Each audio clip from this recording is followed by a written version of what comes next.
Okay, this is part 2 of part 3, which makes this part 4. But I want to continue this thing on leprosy.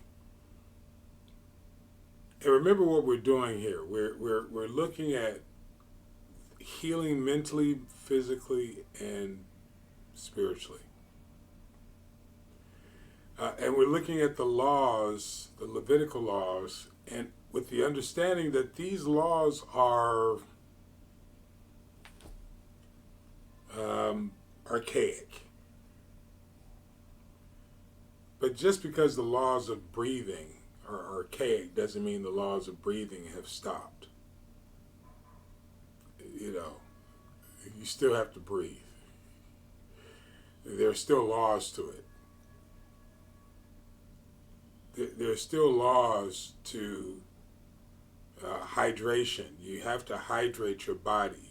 And as much as we try to change the composition of water and liquid and that sort of thing, we monetize everything in the 21st century, the year 2023. Everything has to be monetized. So they'll take something out to monetize giving you something called natural. I was at the store yesterday. I was at the store yesterday and I was looking at 2 bunches of bananas. One said organic. And I grabbed the organic ones because the other one, I was wondering what were they. And as I was checking out, I talked to the young man and I said, "Can you help me? Because these are organic bananas and you can't tell the difference between the two, right? For the most part." I said, I just wanted to make sure I put in the right code. He typed the code in real quick. I said, "Oh, you know that code quickly." He says, "Yeah, I know." I said, "Can you tell me, aren't all bananas supposed to be organic?" He said, "I know, right? Clean and unclean."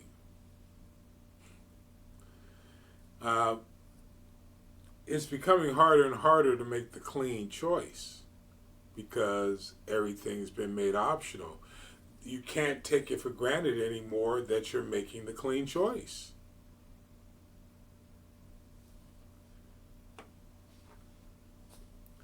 So I left off in, I think it was Luke chapter 17, and we were talking about the lepers. 10 lepers, one came back, told a story, the other 9 went and reported. Let me look at that real quick, just so I can refresh my recollection. Luke chapter 17, and then I got to get on and study the finance, but I love studying this, but, 6 hours is enough. Well, off and on, because I got something to eat and looked at a little news too. Keep it real. Luke 17, verse 11, "And it came to pass as he went to Jerusalem that he passed through the midst of Samaria and Galilee. And as he entered into a certain village, there met him 10 men that were lepers, which stood afar off." Now, I told you I would come back to this story because they stood afar off because they were lepers. The rule is you can't come into a certain community, specifically a church, unless you've been called clean by the priest. And so they set you out of the camp. Here's a challenge, and this is the part that I want before I go off into what I was going to share here. And listen, I'm not asking you to like it, love it, or whatever. I'm just asking you to consider it. If the lepers are on the outside of the camp for an extended period of time, it means they haven't gone before the priest. And you have to wonder why.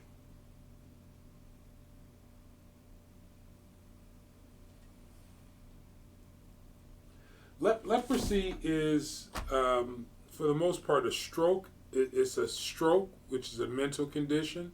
It's a wound, or it's a white spot that can grow We call it leprosy. Back then, they call it all kinds of things today. These are just illnesses. They're not permanent.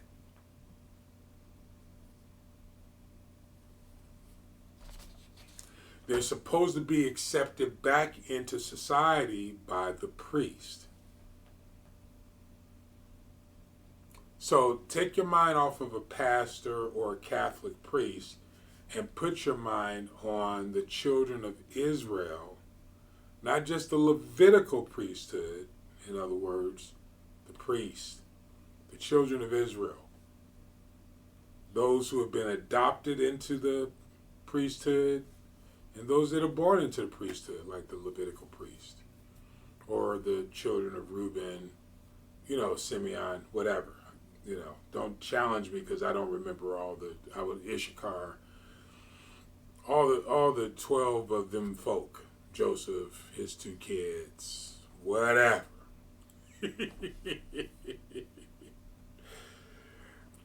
So, with that said, if we are constantly pushing people outside the camp,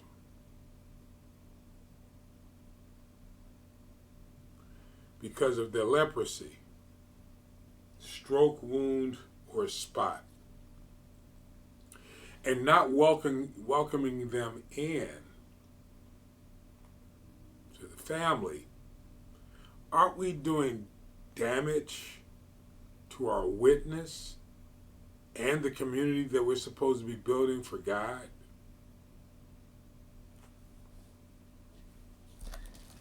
I'm just wondering.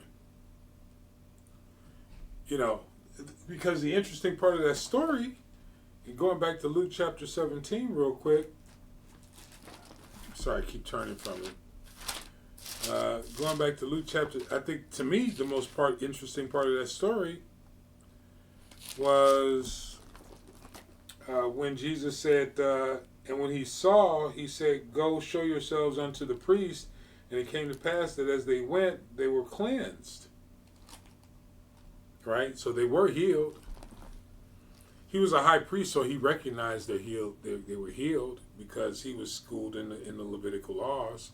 He knew how to evaluate these things. He saw all 10 of them. It wasn't a question of whether they were healed or not. They were healed. And then in verse 17:15, it says, "And one of them, when he saw that he was healed, turned back with a loud voice, glorified God."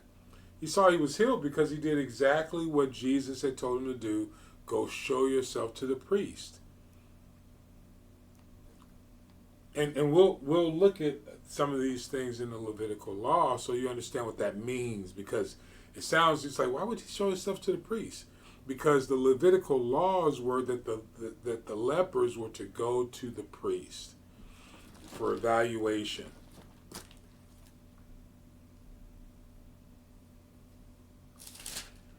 And even though I did put 13 here, yeah, I put 13 here. So in Leviticus chapter 13, and I think I read this in the last video, he said in verse 2, "When a man shall have in his skin of his flesh arising a scab," right here, a scab, nothing complicated, or a bright spot, which means that I have a spot on my body that's turned white. So this is not common. This is not uncommon stuff here. And it be in the skin of his flesh, plague of leprosy, stroke, wound, or spot. It's telling you exactly what it is significance of. Aaron the priest or his sons, he shall be brought unto Aaron the priest or one of his sons, the priest. Verse 3, "And the priest shall look on the plague." See, the priest shall look on the plague in the skin of the flesh, and when and the hair of the plague is turned white, and the plague in sight deeper than the skin of the flesh, a plague of leprosy, and the priest shall look on him and pronounce him unclean.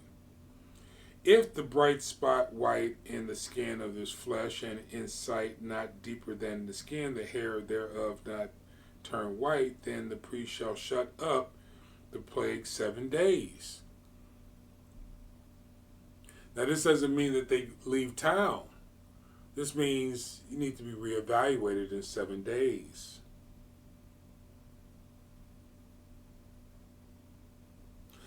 All the way over to 27, he says, on 26, he says, but if the priest look on it, and behold no white hair in the bright spot, then the priest shall shut him up 7 days.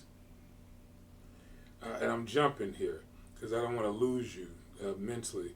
Verse 27, and the priest shall look upon him the 7th day. So he shall reevaluate him the 7th day. And why am I harping on this? Because we have a habit of throwing folks away.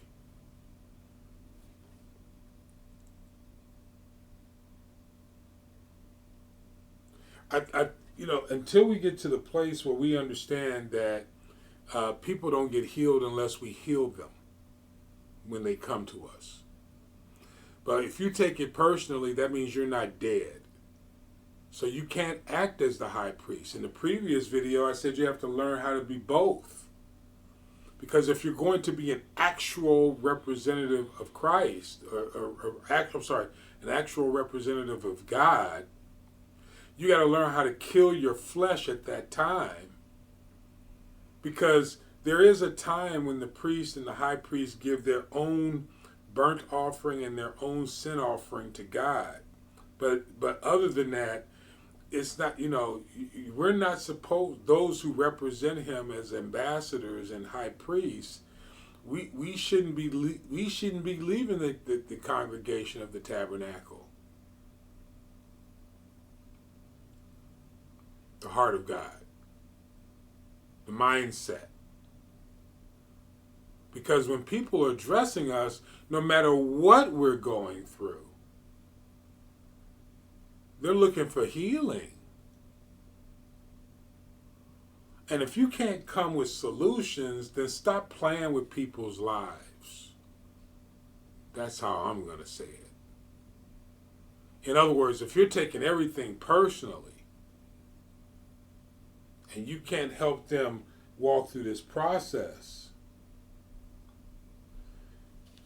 in Leviticus chapter 13, verse 46, it says, all the days wherein the plague in him he shall be defiled, unclean, he shall dwell alone without the camp, his habitation. So being outside the camp will be his habitation. But there is a purification process for those who have leprosy, who have gone through a process. There's a purification process as well. In Leviticus chapter 14, this shall be the law of the leper in the day of his cleansing. He shall be brought unto the priest. See, we don't want to take people through the process because that takes relationship.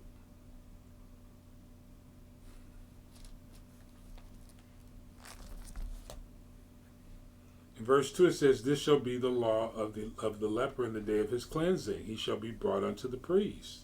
Verse 7, and he shall sprinkle upon him that is to be cleaned from the leprosy 7 times, and shall pronounce him clean, and shall let the living bird loose into the open field. So there was an offering there. As we know from Leviticus chapter 1, when you bring your sacrifice to the high priest. And I'm trying not to read it all, but I can go back. Verse 3, and the priest shall go forth out of the camp, and the priest shall look, and behold, plague of leprosy be healed in the leper. Then shall the priest command to take up for him, that is to be cleansed, 2 birds alive, clean, and cedar wood, and scarlet, and hyssop. And the priest shall command that one of the birds be killed, and it's sprinkled on the other bird. Now, I don't want to take you through the ritual of it all. But that takes relationship with the priest. See, the priest went outside of the camp, went to that man, and saw that the leprosy was clean, brought back his offering, made an offering for him, and accepted him back into the camp. Verse 8, and he that is to be cleansed shall wash his clothes, shave off all his hair, wash himself in water, and he may be clean. And after that he shall come into the camp, and shall tarry abroad out of his tent 7 days.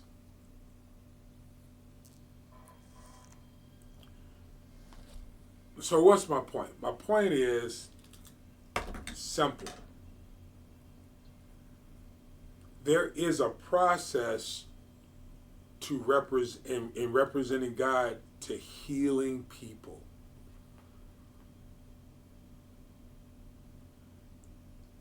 I don't understand the purpose of being in ministry if we don't want to heal people.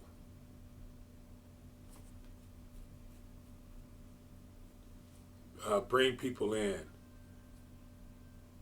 Demonstrate to them how to heal their ailments, mentally, physically, spiritually. Then there are subsets of that, emotionally, financially. I don't understand it. I don't understand the purpose of being in ministry if that's not the purpose.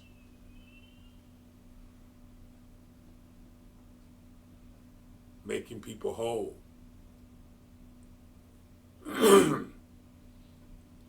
Seeing growth in the people. Making sure that they look at themselves the right way. God's way of looking at them. As healed, whole, made whole, sozo in the Greek. And making sure that they're accepted back into the community. You know, yeah, I could say so much. You know, it's like walking through, and he said, you know, money I don't have, but take up thy bed, walk them into the church.